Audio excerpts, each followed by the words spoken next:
All praise to the Most High Creator and Sustainer of life.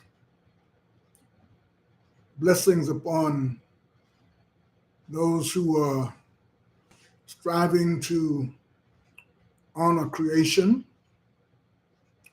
Woe upon those who do not respect creation.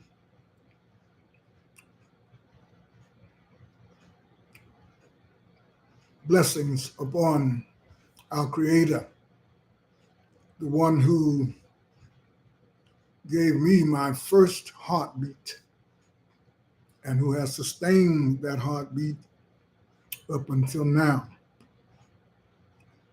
There are many people in the world who are suffering as a result of those who do not respect, those who do not honor creation. Hello. And I know that we all are not going to become scientists in any discipline, but some common sense things that could be done across the board, especially in churches, but because they're not being done, many people are suffering. Many types of stressors are ill affecting people.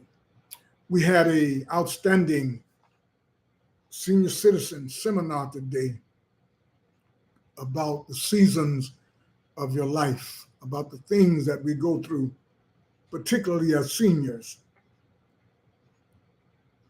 A great seminar. Hope we have many, many more. I hope you all will have seminars of this type if you're not having them. But not just once a year, but just make it a part of the church curriculum. As I said, many people are suffering because of our lack of respect for creation. Many people are suffering with many types of stressors, real and or imagined. But one of those real stressors that many of us face and many of us are going to face real soon, the way things are going, is not having enough money to thrive in the American economy. Now, that may sound far-fetched to you if you have more than enough, or if you're not concerned about where your next meal or your next money is going to come from. But there are people who are almost, if not literally, at the point of one paycheck from being out on the street. And when I look at just the American world, not putting God over this, but just the American perspective, the United States constitutional perspective, I'm wondering, how is this possible? How is it possible to be the greatest country in the world and there are Americans who don't have enough to eat, enough medication, enough housing? The city of Los Angeles right now has $1 billion deficit.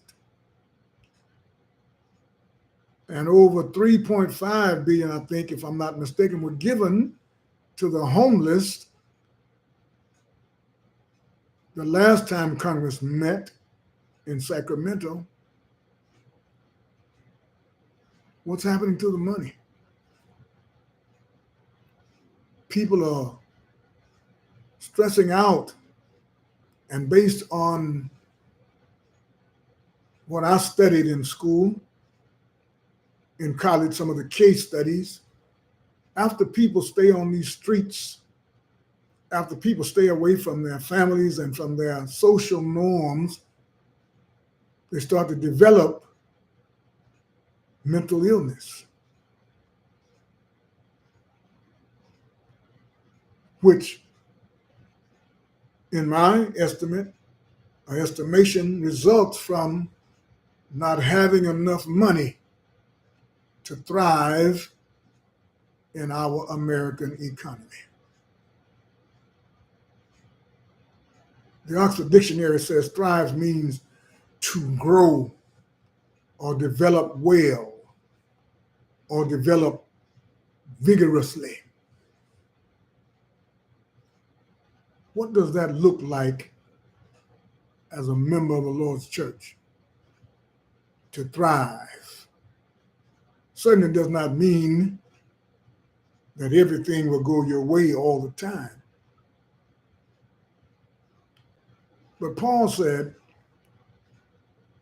we are to pray always, giving thanks,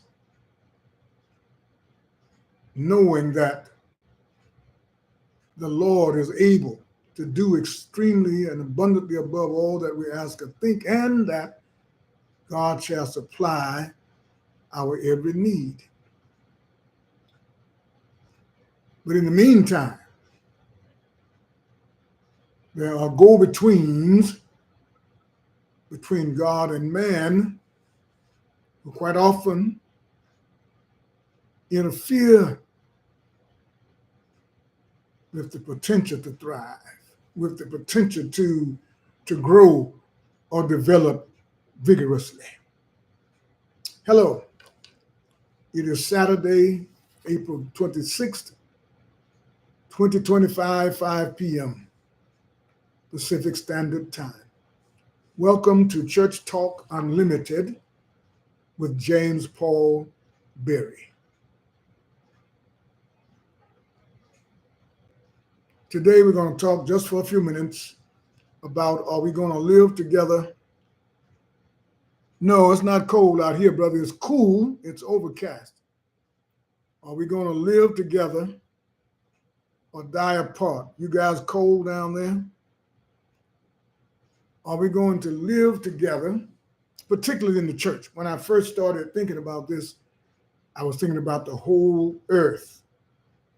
Just about the whole earth now is connected by the internet or something. Although we all don't speak the same languages or vernaculars, but we sort of have a little bit of interaction. But then I kept minimizing it until I got to America, to the city, and then to the church. Are we going to make an honest effort to coexist on the earth, in the church, through the church, or annihilate each other? And this is a question that is important to me, especially in the church, because we teach and we preach, or have taught and preached for more than 50 years, that it is us, it is the church who is the light of the world. Those things that Jesus was saying about those who represent him on the earth, we taught and we preached that it was talking about us. And Paul said that we are members of one another, so how could we not encourage each other to thrive? Well, one reason is we don't have a relationship with each other, and that's a shame after 50 years, 40 years, 30 years, 20 years, 10 years. It's a shame. It's a shame that we've come together that many years and we still don't know each other. Are we going to live together or die apart? I'm not a professor of anything. I'm not speaking to you, and thank you all for being here. I'm not speaking to you as someone trying to save you from hell or get you into heaven. The only heaven and hell I'm concerned about right now are the ones that you have to deal with on this earth. I don't know about any other. I've heard and I've read, but I know about the ones that you have to go through right here. And I see the need for more than rhetorical nourishment in the church for each other. Continuous nourishment all across the board, front, backwards, left, right, up, down. Because we're members one of another, so we need to rely on each other to be strong. But what about the people that we keep leaving out? The people that we know is something wrong, but we won't ask because we're afraid they might tell us. Are we going to live together or die apart? I know that there are people, always people in families that don't get along as they should. Some keep messing up. Some don't try. But they're still family. And if we are people of mercy, we're going to have to do something to try and save everybody. Are we going to live together or die apart? We've been talking about racism forever.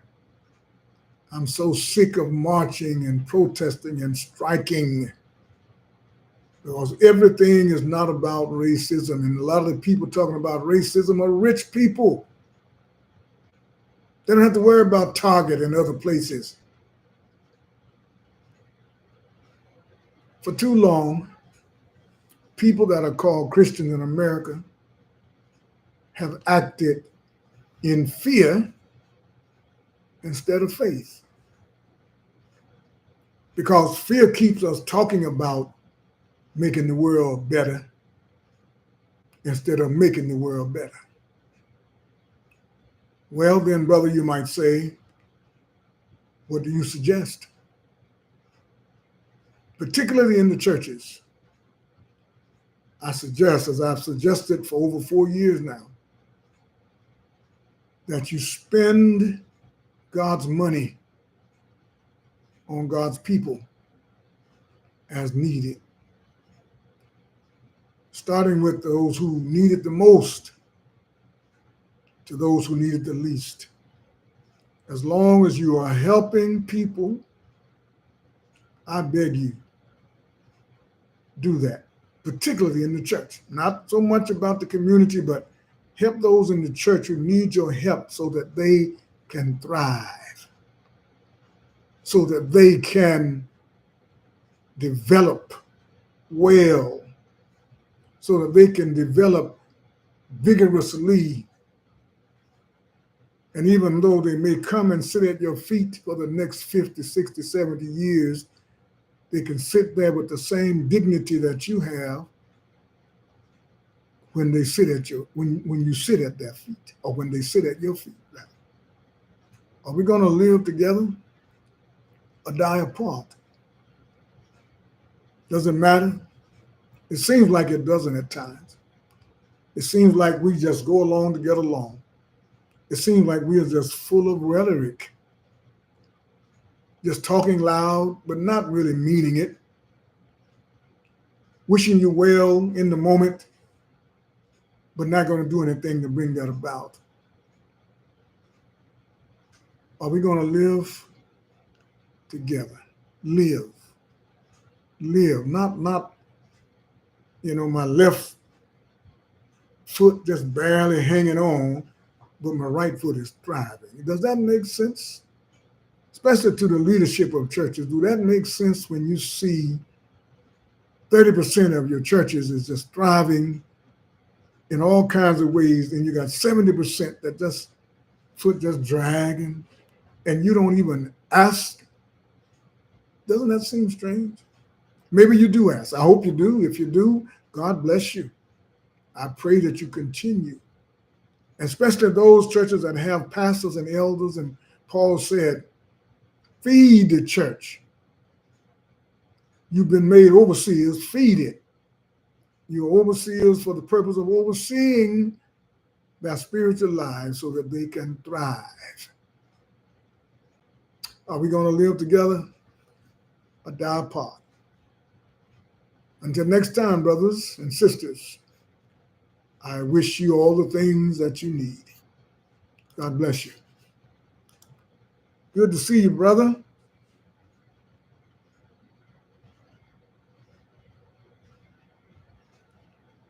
Well, brother, looks like it's going to be that way until we die.